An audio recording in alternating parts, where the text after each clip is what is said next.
a little less depressing, than normal. Well, actually, you know what? No, actually, it is. You know what?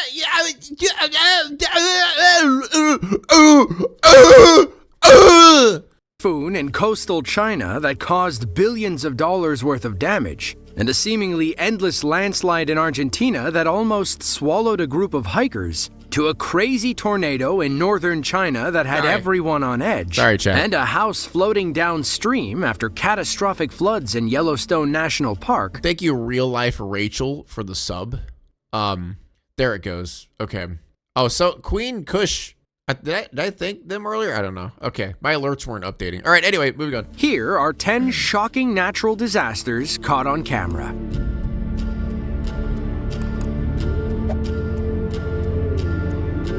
Did I have a strong? No. If you find yourself hiking in central Argentina, check out the Aconcagua Provincial Park in Mendoza Province. Located in the Andes Mountains, the park draws adventurers and thrill seekers of all shapes and sizes. They can go skiing, climbing, and hiking through the stunning mountains. They just have to watch out for freak landslides. Times are they gonna fall? I feel like it would have been faster if they just slowly walked away, like they fell at least 6. His name is Julian Insaurralde. He works as a guide for Aconcagua Provincial Park. As he's helping a woman cross... Especially, planes overhead is... How would it sound like planes over your head? It's such a weird sound to relate that to. Or that it would sound like that. You know what I mean? Yeah, maybe the echo. Because I have planes fly over my head every day. I hear them all the time. Tornadoes sound like trains, yeah. One thing's for sure, these people will never... Dude, when I was a kid, when someone said tornadoes sound like trains, I thought they meant they make the train horn sound. So I thought whenever a tornado happened, it would be going choo-choo, bro. It'd be like, yo, is that a tornado? Is that a train?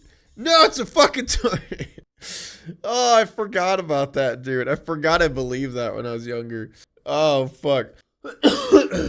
Never see planes the same way again. I was a smart kid. June of 2021 was a bad time to be a bridge in China. Heavy rainfall during the summer caused extensive flooding across the country. In Nanping, a prefecture-level city in Fujian province, water levels in the Mayang Creek allegedly rose to record levels. Floodwaters rushed downstream, leaving a pile of debris next to a steel bridge. Trees, planks, slats, branches, you name it. It was like a beaver dam full of junk pushing against the frame. The pressure kept building. That's why I don't live next to water. Finally snapped. I do. I have water. Jesus Christ.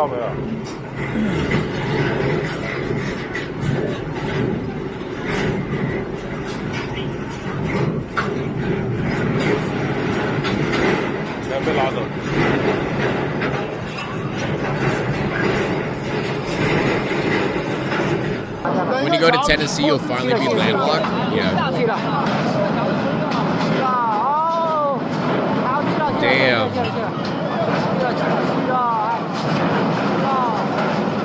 Living in the moment.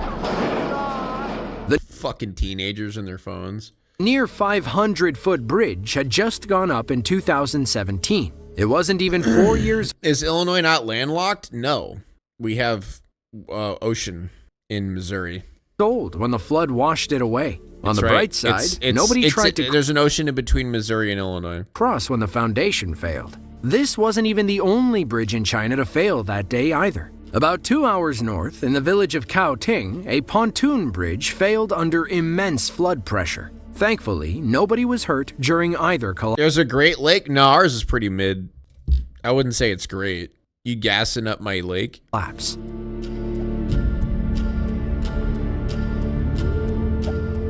Mount Stromboli is one of 4 active volcanoes in Italy. It occupies its own island in the Tyrrhenian Sea off the north coast of Sicily. According to Greek mythology, it's home to the 3 Aeolus boys, sons of Helen. Why does someone just say, I can't with you? What? Poseidon and Hippotes. To modern Italians, it's the lighthouse of the Mediterranean. The nickname is due to frequent nighttime eruptions that attract tourists from all around the world. On August 28th of 2019, a live webcam trained on Stromboli caught a magnificent daytime eruption. The camera's microphone was no match for Stromboli's big boom. Thankfully, the video never misses a beat. Damn it, I wanted to hear it though.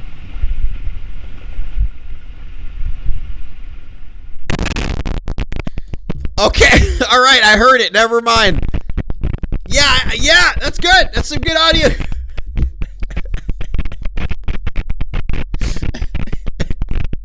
Damn. We heard it, Chad. God damn.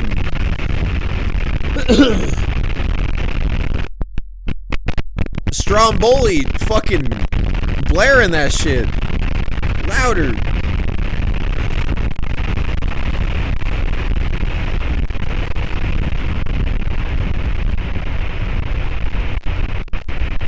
Stromboli took a big dump.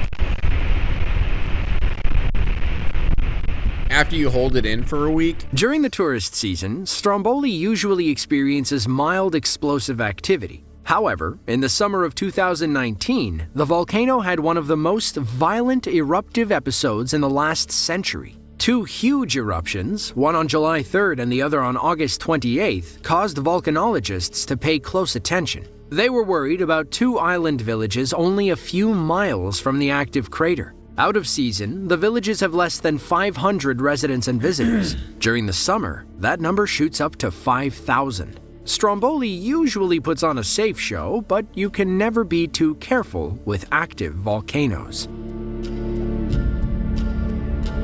Who wants to live next to a volcano?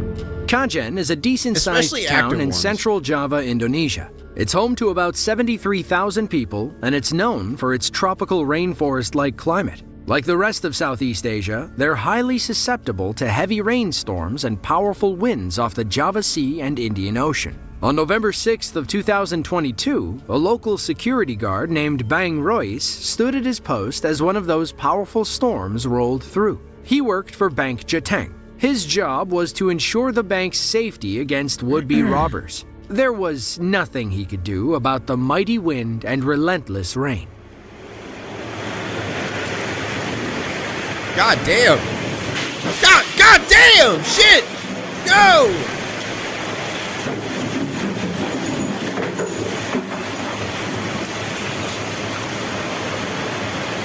Shit! Bang said he was just standing there when the storm picked up out of nowhere. It lasted for 15 minutes before finally subsiding. He remembers the sky staying dark once the wind calmed down. According to reports, the extreme weather damaged hundreds of homes and offices. The wind knocked over several trees, which landed on people's cars and roofs. Thankfully, nobody got hurt by any falling debris. Many did lose electricity when the grid went down. They didn't get the power back online until later that night. Those quick summer storms are scary sometimes. Dude, I swear, the worst storms are always like, they last like 30 minutes. Like maybe. Like sometimes they only last like 30 seconds. And there's nothing wrong with that. But sometimes it's just like crazy fast, you know, so powerful and strong for 30 seconds, and then it's gone. There's nothing wrong with that. It's just like, you know, something shameful about a 30-second storm, you know, like there's nothing wrong with that. If the storm was strong enough, like it's worth the 30 seconds, you know what I mean? You could do severe damage in 30 seconds. I'm just saying, all right? Ilanhat is a small city in Inner Mongolia, China. It was home to Genghis Khan's older brother during the Ming Dynasty. Today, it's home to about 250,000 people. More than half live in the urban area, while the rest reside along. You pause too much? Oh, really? I put here. You know what? Let me send you the link in chat. Here, wait, one second. Let me, here, I'll send you the link real quick. Go fucking watch the video yourself, pussy. Along the rural outskirts. On June 24th of 2020, a massive tornado moved past the city. Those living in the rural districts watched it stretch down from the sky and curve like a ghost's wispy tail. It took on the classic tornado color and shape as it picked up dirt and debris. Thing's fucking huge. Oh my god. There's always someone. Just damn. Okay, that looks crazy. That looks cool as fuck.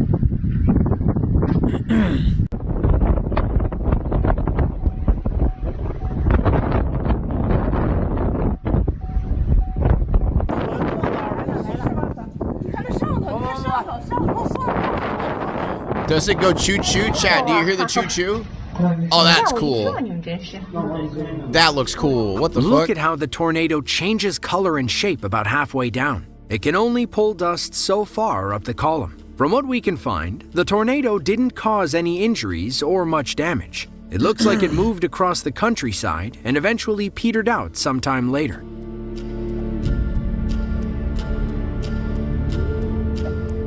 On August 23rd of 2017, Typhoon Hato slammed into mainland China. It made landfall in Typhoonado?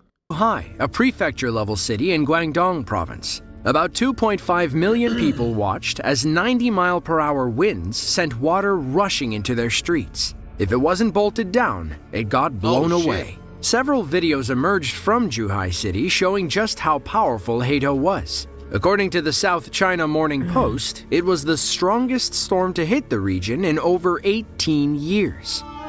Here comes Thomas. Okay. Oh shit.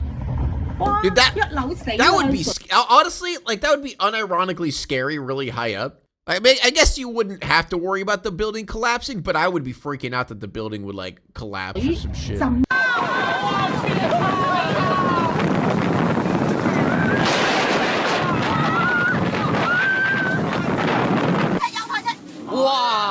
Oh shit.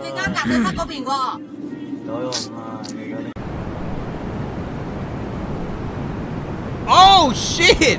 What the fuck? That's okay, that's scary. Oh! Oh shit!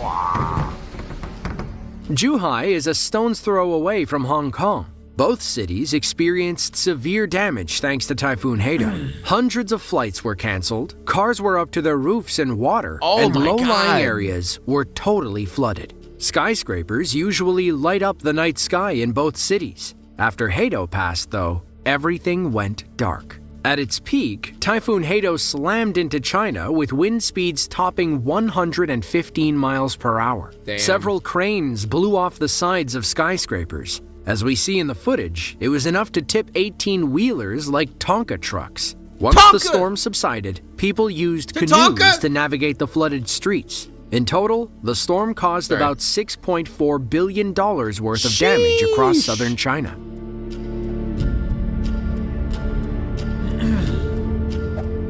At over 12,000 feet, Mount Semeru is the highest volcano on the Indonesian island of Java. The locals refer to the steep side volcano as Dude, volcanoes look cool, but again, why live next to an active volcano? Unless you're studying it. A great mountain. Semeru is very active, experiencing hundreds of eruptions between the 19th and 20th centuries. As of today, Semeru has been erupting since April of 2014. That eruption peaked on December 4th of 2021. It's believed that the lava dome at the summit crater collapsed due to heavy rain, sparking a massive explosion. It produced an ash plume that some suggested was 28 miles high. Other reports said it was much smaller, only about 7 miles high. Whatever the case, the locals living in the village below were in for a harrowing experience.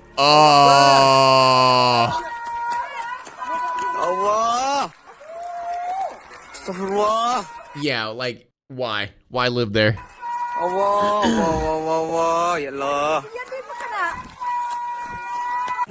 Dear Lord.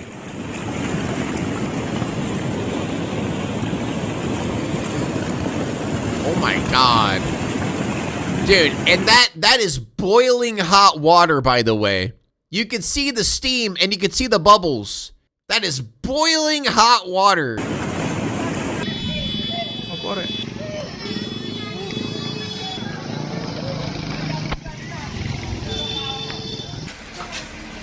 My god. It was pure chaos after Mount Semeru blew its lid. People fled the nearby villages as rescue workers pushed in to save those in need. They found homes and mosques buried up to their roofs in ash. There's no way anyone trapped inside could have made it. The December 4th eruption was the largest at Mount Semeru in recent history. As of December 9th, it had displaced over 6,500 people. 3 districts in East Java were covered in hot ash and lava avalanches. Jeez. The eruption damaged nearly 3,000 homes and affected 24 schools across the region.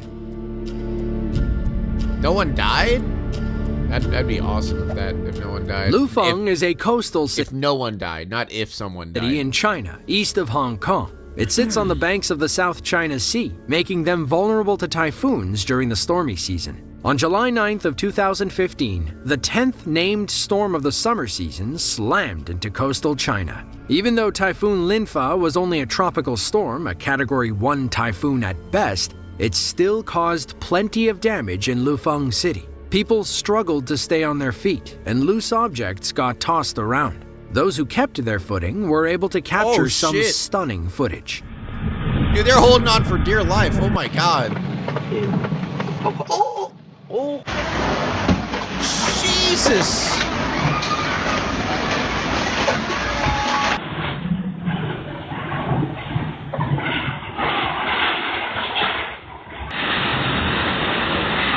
That's insane. Oh my god. Dude, the fact that people are still toughing it out on their little mopeds and shit. Like, just go take shelter for a little bit. At least some of the locals were in good spirits. We can't imagine what we'd do if we saw our shower draining bubble up like that. Fish swam through cracks in the sidewalk. One guy got a kick out of some plastic stools blowing away. Wind speeds topped 106 miles per hour when Linfa made landfall. It also dropped about 10.6 inches of rain across southern China. Nearly 400,000 people were without power and 56,000 others were displaced. Hundreds of homes collapsed and the damage toll reached about $213 million. Damn. In June of 2022, Montana Lieutenant Governor Kristen Juras declared a statewide disaster due to catastrophic flooding in Yellowstone National Park. Heavy rain battered the Yellowstone area. That, combined with melting snow, caused widespread flooding throughout the region. Ain't no melting snow in my America, in my global warming's fake. That wasn't even worth saying. Several roads and bridges were destroyed, along with a few unfortunate houses. Gardiner, Montana is a small community of about 800. Chad, it was really good. It was a really good bit, okay? It just, I just didn't have enough time to plan, you know? I write all, see, you guys don't understand. I have all my jokes written down, okay? And that one just, I didn't write it down. I tried to off the cuff the joke, and it just didn't land. Okay, most of the time they land because they're written down. This stream is scripted, by the way. 100 people. They were among the most affected cities and towns during the Yellowstone floods. On June 13th, as the flooding finally calmed, in 5 seconds, I'll pause the video and say, fuck you. watch someone's house float downstream. Here we go. Fuck you.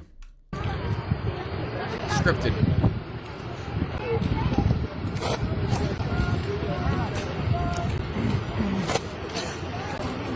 He's gotta hit that top. He's gonna hit that bridge. Yes. Can it make it? Can it make it? Oh, shit!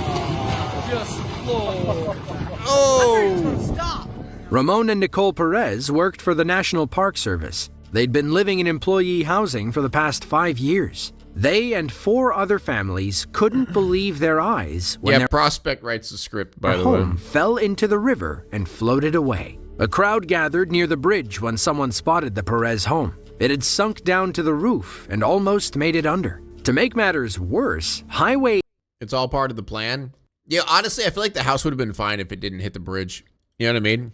Like, it's just water damage. 89 was completely flooded, preventing anybody from getting in or out of the town. Tourists were stuck, Just and wait for it to locals dry couldn't off. get to the grocery store. Couples like Ramon and Nicole had to rely on friends for help.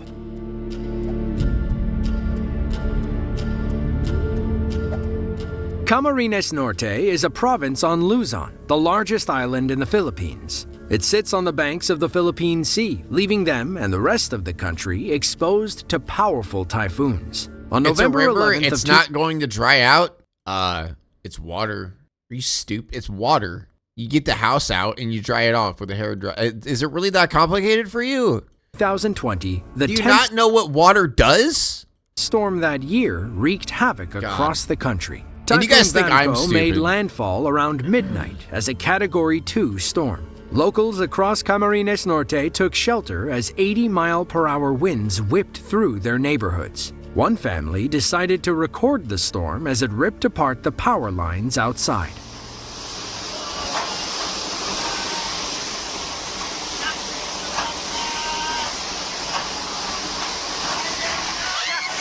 Oh, shit.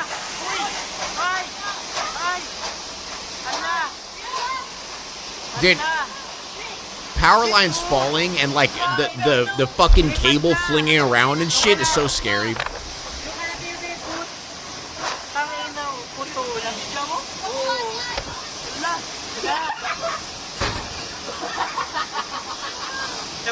We have the fucking Joker in here? Who's laughing in this situation?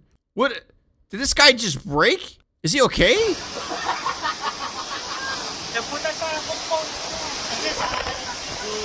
The fuck?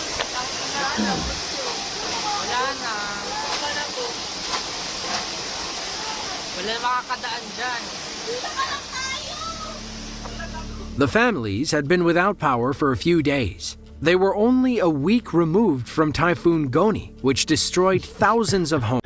My father was a typhoon.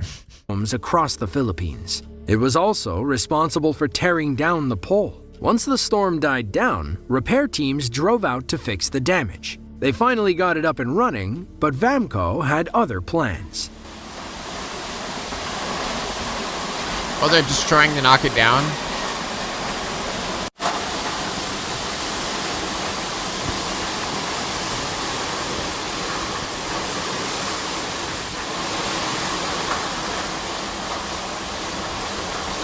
Uh-oh.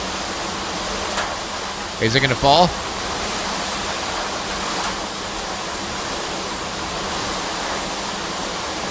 Is it gonna fall? Come on! Quit edging me!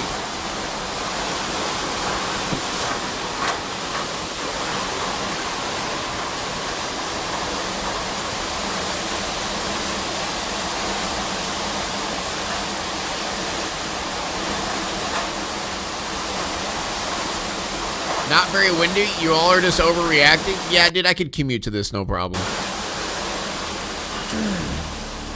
By midday on November 12th, hundreds of thousands of families throughout the city were left without power or internet. Many were stuck in their homes and unable to get food or supplies. In the end, typhoons Vamco and Goni caused hundreds of millions of dollars in damage. Thank you, they Dylan were Shane. among the costliest in Philippine history.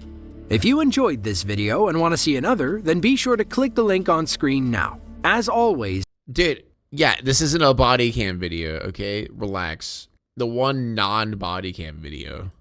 Now it's time to walk away. I hope you enjoyed your stay. Did you laugh or cry or maybe subscribed? I'll thank you either way. You know I will miss you. I hope you return. Tell your friend or your mother to get me more views, please.